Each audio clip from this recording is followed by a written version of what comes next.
दादी नानी की कहानी मेरी जुबानी में आप सभी का हार्दिक अभिनंदन। आज की कहानी बहुत समय पहले की बात है। मंगोल के एक राज्य में एक राजा शासन करता था। वह राजा बहुत ही निर्दयी एवं अत्याचारी था। न वह किसी का सम्मान करता था, न ही किसी से प्रेम करता था। सिर्फ वो अपने आप से प्रेम करता था।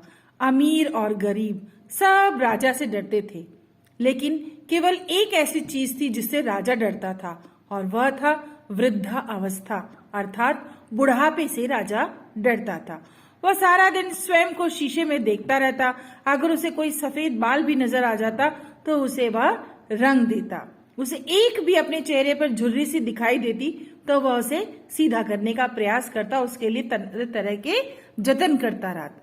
वो हमेशा अपने मन में सिर्फ एक ही बात सोचता रहता, मुझे बूढ़ा नहीं होना है। अपने राज्य से राजा ने बुढ़ापे को खत्म करने की एक दिन मन में ठान ली। इसलिए उसने आदेश दे दिया कि सभी बूढ़ों की हत्या कर दी जाए।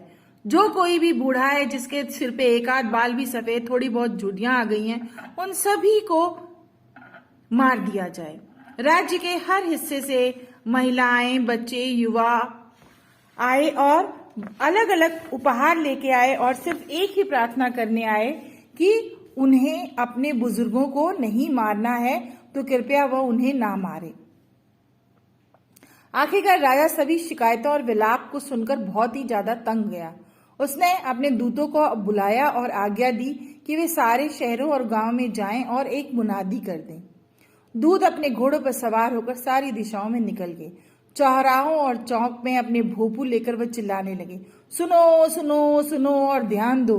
राजा ने दया दिखाते हुए घोषणा की है कि जो कोई झील के अंदर स्थित सुनहरी घड़े को लेकर आएगा वह अपने पिता के सिर को कटने से बचा पाएगा और पुरस्कार के रूप में उसे वह घड़ा मिलेगा। ऐसा ही राजा का आदेश है, पर जो कोई भी घड़ा लाने की कोशिश करेगा और इस प्रयास में असफल हो जाएगा, वह न सिर्फ अपने बूढ़े माता पिता को बचाने में असफल होगा, बल्कि उसे अपना भी सिर कटाना होगा। राजा का ऐसा ही आदेश है। दूत अभी एक देश के आधे हिस्से तक भी नहीं गए थे कि बहादुर युवा झील के तट पर आकर एकत्र होने लगे। तट की ढाल गहरी थी और झील के स्वच्छ पानी में सुनहरे घड़े का आकार साफ नजर आ रहा था। घड़े का ऊपरी हिस्सा पतला था, वह नक्काशीदार था और उसके घुमावदार हैंडल थे। 99 युवा अपनी किस्मत आजमा चुके थे, पर कोई भी झील में से घड़ा नहीं ला सका। उसी देश में एक ओजुमिन नाम का युवा रहता था। वह अपने पिता को बहुत प्यार करता था। जब उसने देखा कि उसके वृद्ध पिता के चेहरे पे झुर्रियां आ रही हैं और उनके बाल भूरे और सफेद होने लगे हैं, तो ओजुमिन ने अपने पिता को दूर पर्वतों में पहाड़ी गुफा में ले जाकर छिपा दिया। प्रतिदिन जब सूर्य पर्वतों के पीछे छिप जाता, वह एक तंग घाटी से निकलकर अपने पिता के लिए खाना लेकर जाता।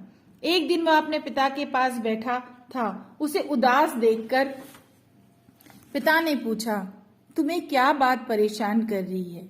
शायद रोज यहाँ आना तुम्हारे लिए कठिन है। नहीं पिताजी, ऐसी बात नहीं है। कोई नुकसान न पहुंचे और आप ठीक रहें, इसके लिए तो मैं इन पहाड़ों पर दिन में 3-4 बार भी आ सकता हूँ। लेकिन मेरी समस्या तो कुछ और ही है। बात राजा के घड़े की है।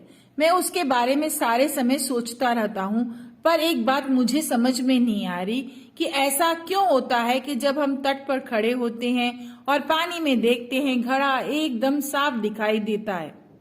इतना साफ दिखाई देता है कि हमें लगता है कि हम उसे एक हाथ से उठा सकते हैं, पर अगर कोई झील में छलांग लगाता है तो पानी एकदम मटमैला हो जाता है और घड़ा नीचे डूब जाता है। युवक ने अपनी परेशानी बताई। वृद्ध व्यक्ति सोच विचार में डूब गया। कुछ देर बाद बोला, तुम्हारा कहना है कि घड़ा एक जगह से दिखाई देता है। क्या उस जगह पर कोई पेड़ है? हाँ पिताजी, युवक ने उत्तर दिया। तट पर एक विशाल और घना पेड़ है। क्या घड़ा पेड़ की परछाई में दिखाई देता है? हाँ पिताजी, पेड़ की परछाई पानी में दिखाई पड़ती है और घड़ा ठीक उसके बीचों बीच चमकता नजर आता है, युवक ने बताया।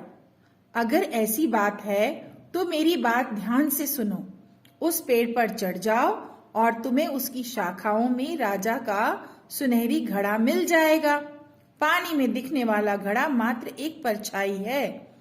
तीर की गति से युवक राजा के पास भागा भागा गया और बोला, मैं प्रतिज्ञा करता हूं कि मैं आपका घड़ा लेकर आऊंगा। राजा हंसने लगा, मुझे तो अपनी 100 की गिनती पूरी करने के लिए सिर्फ तुम्हारा ही एक सिर चाहिए। मैं पहले ही 99 सिर काट चुका हूं। ओजोमिन तेजी से झील की ओर भागा और बिना पल भर की सोचे तट पर स्थित पेड़ पर चढ़ गया। वहां एकत्र लोग ये सब देखकर घबरा गए। युवक पेड़ के बिल्कुल ऊपर तक चढ़ गया और वहां शाखाओं के बीच में ऊपर से पतला, नक्काशीदार और घुमावदार हैंडल वाला घड़ा दिखाई दिया। उसने उसे पेड़ से उतार लिया और राजा के पास ले आया। राजा ने हार मानते हुए कहा, तुम इतनी बुद्धिमानी दिखा सकते हो, मैं कल्पना नहीं कर सकता। क्या यह संभव है कि तुमने स्वयं यह अनुमान लगाया है कि कैसे घड़ा प्राप्त किया जाए? ओजोमिन ने कहा, नहीं, मैंने ये कल्पना नहीं की। मेरे वृद्ध पिता, जिन्हें मैंने आपकी दया में आंखों से छिपाकर रखा है, उन्होंने मुझे बताया कि घड़ा कहाँ छिपा होगा। राजा कुछ पल सोचने लगा। देखा जाए तो वृद्ध लोग बुद्धिमान तो होते हैं। जिस बात का पता 100 युवक नहीं लगा पाए, उसे एक बूढ़े व्यक्ति ने जान लिया, ऐसा राजा ने सोचा। उसके बाद उसने किसी भी बूढ़े व्यक्ति को मारने की हिम्मत नहीं की।